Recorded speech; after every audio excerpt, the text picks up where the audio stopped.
Hello, I'm Sophie D'Souza and this is my YouTube channel, Sophie Stained Glass. Welcome if you've never joined me before. You'll see I've got lots of videos which I hope you'll find helpful if you're starting out in stained glass. I'm often asked how I got started in stained glass, and it all started here. I bought this door from a reclaimer's when we moved in because we had a horrible 1960s door in the house, and I wanted to do a window to go with it. I had a friend at the time and she'd done a stained glass evening class years ago, but she still had the tools and she still remembered how to do it. So she had me over and let me borrow her things, and I got started and I was just hooked.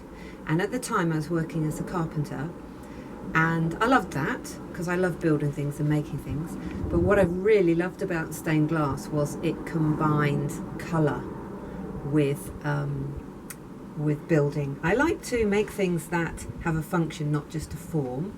Hence, although I've done a little bit of jewellery making, that's beautiful, but you don't have to solve sort of three-dimensional problems at the same time. Anyway, long story short, I decided stained glass was my thing.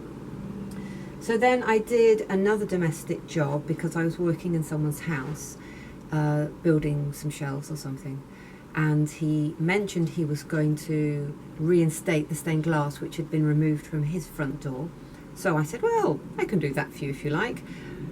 Really keeping everything crossed that he wasn't going to pick a very difficult design. And luckily he just wanted sort of little squares with a border. So I loved that.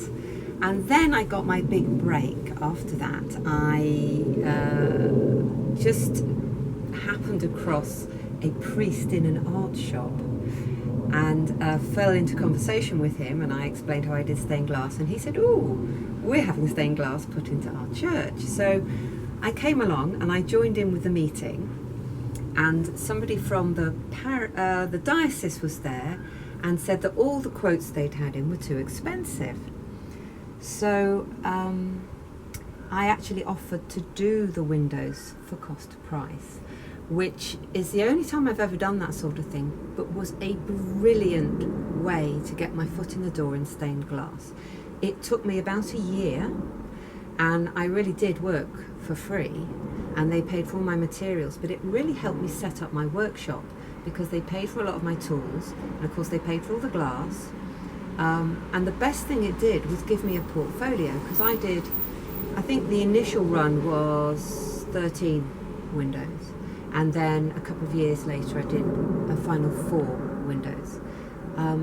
But I ended up with a wonderful set of images to show to people.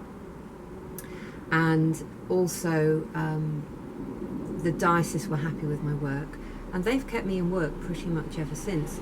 So it was a brilliant thing to have done. It was a bit of a loss leader.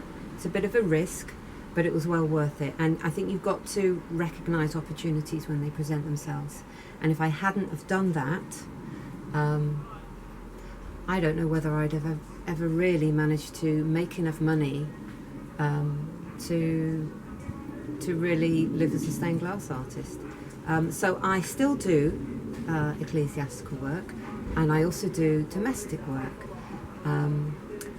And if you would like to know more, please contact me or use the links to my website. So thank you for watching. Please like, comment and subscribe.